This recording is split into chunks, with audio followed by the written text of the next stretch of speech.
Welcome back to episode 11 of the $100 to $10,000 series, where I invest $100 every month to the S&P 500 index fund until it grows to $10,000 to show everyone that you don't need a PhD or be a millionaire to invest successfully. This week we are up 1.74% and overall we're up 11.81%. Today I want to go over an interview with Bob Prince, the CIO of Bridgewater. For those of you unfamiliar, Bridgewater is an investment firm founded by Ray Dalio with over $160 billion in assets. And I am going to summarize his interview to go over the main takeaways, as the interview is a bit long, but I will leave a link in the description for those of you that want to give it a watch yourself. So in a typical boom-bust cycle, you have a tightening of monetary policy from the central bank that limits inflation during economic growth, mainly through a raising of interest rates, which results eventually in a fall in income as economic growth slows down. Then once the central bank sees a slowing in growth, it will lower interest rates to allow the economy to grow again, like we've been seeing in the past few years. For this economic crisis, however, the economic growth was already slowing down, so the central bank already had interest rates near zero, so there aren't any more room for interest rates to go down unless the central bank wants to see negative interest rates, which is a debate for another time. So Bob Prince's solution to this is what is referred to as Monetary Policy 3, also known as MP3. So there are three levels of monetary policy he discusses. The first is Monetary Policy 1, or MP1. MP1 is an interest rate driven monetary policy which was already in effect when COVID-19 hit, as interest rates were already near zero.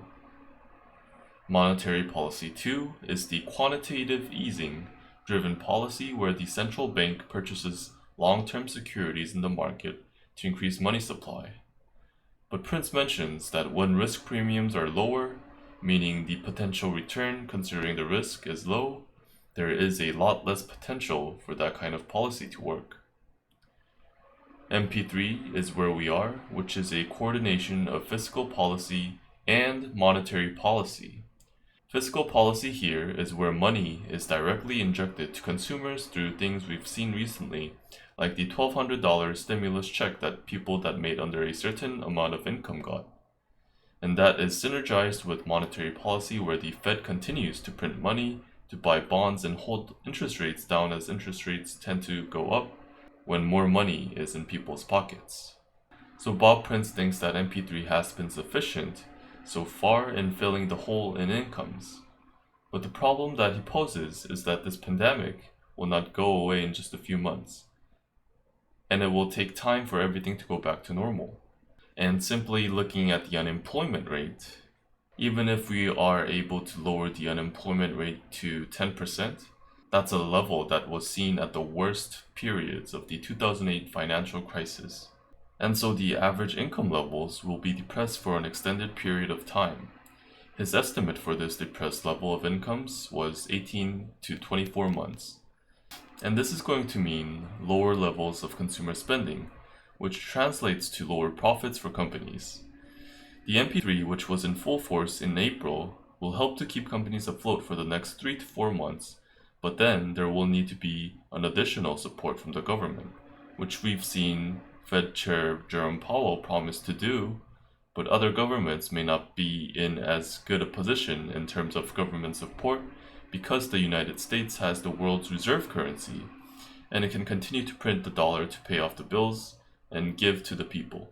The major uncertainty lies in the emerging economies, where the government cannot continue to provide financial support for its people for an extended period of time.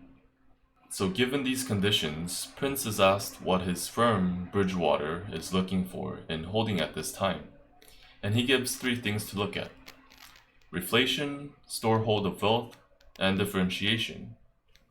So like his partner Ray Dalio, who has famously said that, quote, cash is trash, Prince points out that cash is not the way to go when inflation hits the economy, as the value of cash goes down over time, with these monetary policies that allow people and companies to spend more. And as an example for a storehold of wealth, he talks about gold, which does not really fluctuate in value even in times of uncertain circumstances. And gold prices tend to go up as value of money goes down with inflation.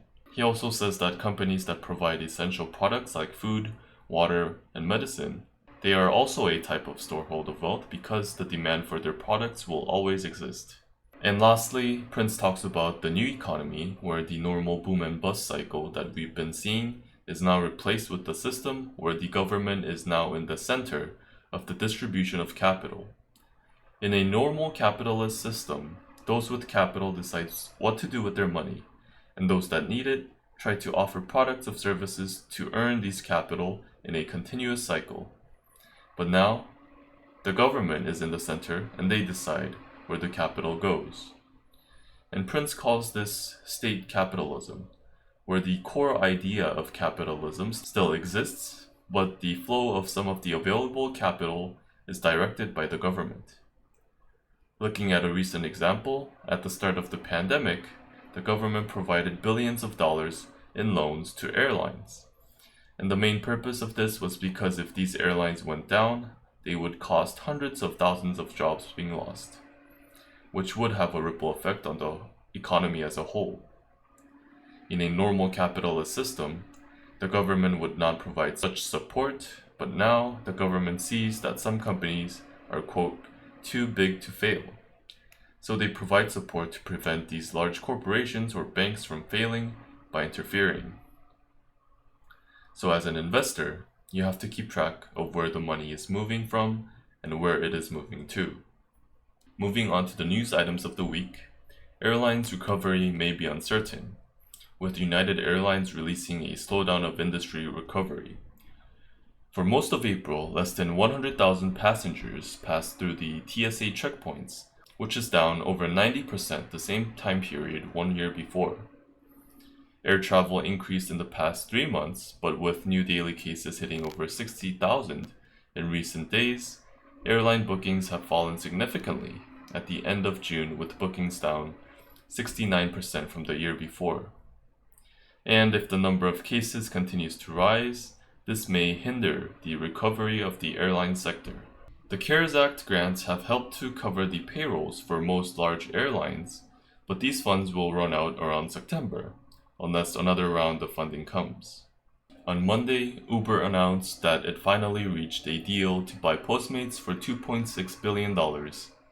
After the acquisition, Postmates will keep its individual app running instead of merging its app with Uber Eats.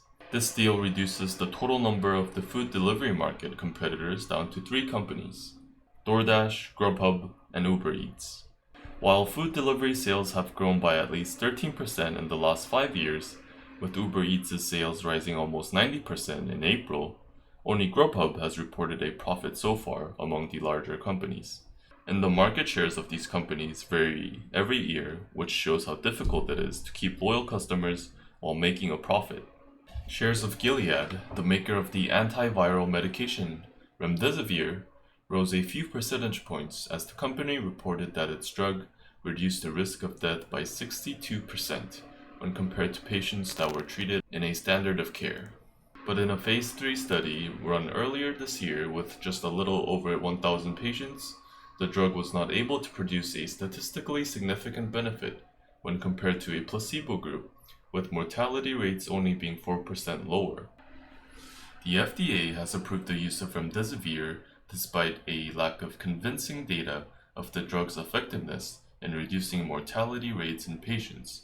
But if another company is able to produce better results, its emergency use may be revoked. The company also announced its price for the drug, with each vial costing $520 and a 5-day treatment course costing $3,120.